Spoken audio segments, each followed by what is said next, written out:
क्यों ऐसा है? जो बातें हमारे वेदों और शास्त्रों में हजारों साल पहले लिखी गई थी, उन्हें तब तक सीरियसली नहीं लेते जब तक वेस्टर्न लोगों का कोई सर्टिफिकेट ना मिल जाए। आज हर सेलिब्रिटी इंटरमिटेंट फास्टिंग के बारे में बातें कर रहा है। कोशिश करता हूँ 6:30 बजे के बाद खाना नहीं खाऊं, अन्न उसके बाद मैं बंद कर देता। लेट नाइट के अंदर जो आप अपने शरीर को जितनी तकलीफ पहुंचाते हो, उससे ज्यादा तकलीफ कभी नहीं हो सकती।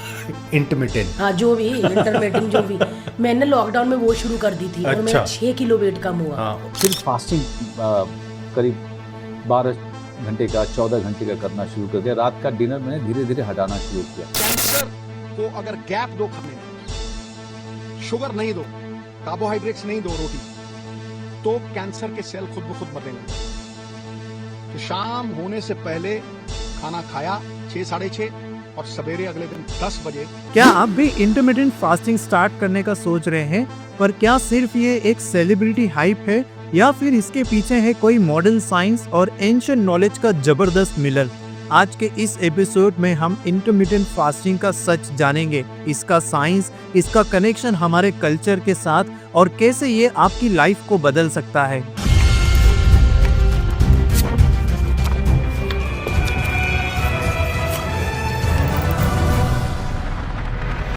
चलिए सबसे पहले समझते हैं इंटरमिटेंट फास्टिंग होता क्या है। इंटरमिटेंट फास्टिंग एक ऐसे खाने पीने का तरीका है जिसमें एक पर्सन को स्पेसिफिक टाइम में खाना खाना होता है और दूसरे स्पेसिफिक टाइम में अपने आप को फास्टिंग या उपवास करनी होती है। इंटरमिटेंट फास्टिंग में 2 तरीके के साइकिल एक पर्सन फॉलो करता है। नंबर 1 साइकिल होता है खाना खाने का साइकिल, यानी कि ईटिंग विंडो, जिसमें आप अपनी सारी मील्स को उस ईटिंग विंडो में कंज्यूम करते हैं।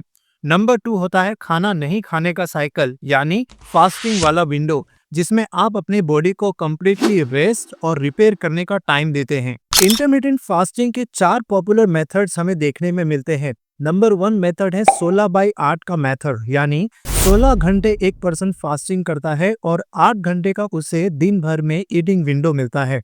नंबर 2 मेथड देखने में आता है, वो है 14/10 का मेथड फॉलो करना, यानी एक दिन में 14 घंटे की फास्टिंग करना और 10 घंटे का ईटिंग विंडो मिलना। इस मेथड को सबसे बेस्ट पाया गया है बिगिनर्स लोगों के लिए।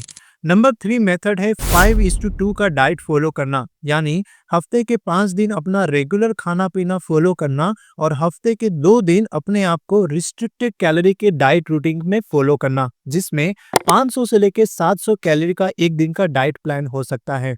नंबर 4 मेथड होता है ईट स्टॉप ईट पैटर्न को फॉलो करना। इस मेथड में दिन के 24 घंटे एक पर्सन पूरा फास्टिंग करता है और हफ्ते में 1 या 2 बार इस रूटीन को वो फॉलो करता है।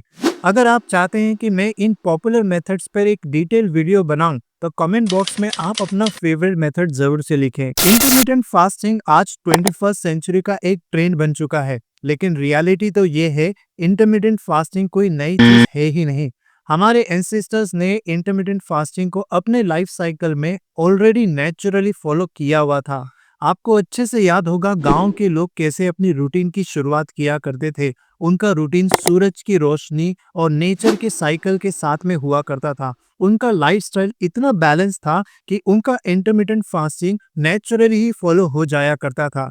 एकादशी का व्रत हो, नवरात्रि का व्रत हो या और कोई नेचुरल ट्रेडिशन ही क्यों ना हो, अपने आप में इंटरमिटेंट फास्टिंग हमारे एंसेस्टर्स के हुआ करते थे। हमारे पेरेंट्स और ग्रैंड पेरेंट्स ने ये चीज को अपने रूटीन में नेचुरली ही इंक्लूड कर लिया था। उनके लिए तो ये एक नेचुरल प्रोसेस था, जिसकी वजह से उनका स्पिरिचुअल और फिजिकल हेल्थ बहुत ही मजबूत हुआ करता था।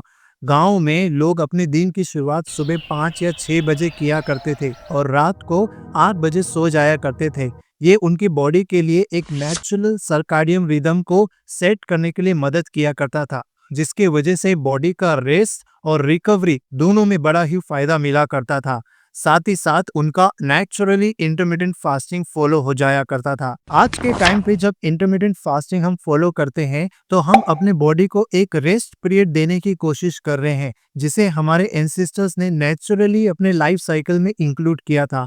आज हम जब फास्टिंग के फायदे सुनते हैं तो ये सिर्फ मॉडर्न साइंस की बात लगती है, लेकिन जो चीजें हमारे वेदों और शास्त्रों में कही गई थी उनको ही आज साइंस के रूप में समझा जा रहा है। हमारे ऋषि और हमारे योगीस ने अपने स्पिरिचुअल जर्नी में फास्टिंग को बहुत ही एक इम्पोर्टेंट पार्ट बनाया था।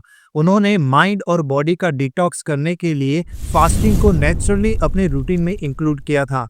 फास्टिंग सिर्फ एक फिजिकल प्रोसेस नहीं होता है, ये एक पर्सन के लिए स्पिरिचुअल और मेंटल ग्रोथ का भी जरिया होता है।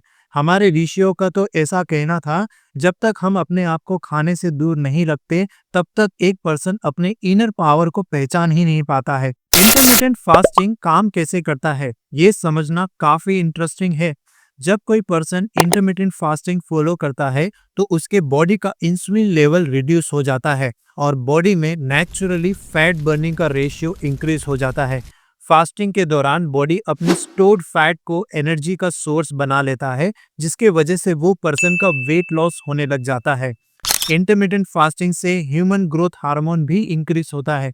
HGH का ये जो हार्मोन है किसी भी पर्सन के लिए मसल गेन और फैट लॉस के लिए वो मदद करता है। एक स्टडी ऐसी बताती है इंटरमिटेंट फास्टिंग करने से एक पर्सन अपना HGH का लेवल 5 टाइम्स तक इंक्रीज कर सकता है।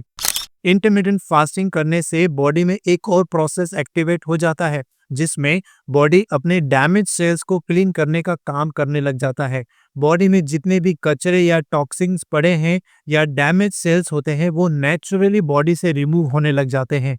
इसी प्रोसेस को ऑटोफेजी प्रोसेस का नाम दिया गया है और इसी डिस्कवरी के लिए 2016 में योशिनोरी को नोबेल प्राइज दिया गया था। और अगर आप जानना चाहते हैं कि आप कहीं अपने बच्चे को दूध की जगह जहर तो नहीं पिला रहे हैं, इस टॉपिक पर मैंने यहाँ बात करी है। दूध या जहर पीता है इंडिया, क्लिक करके इसे जरूर से देखें।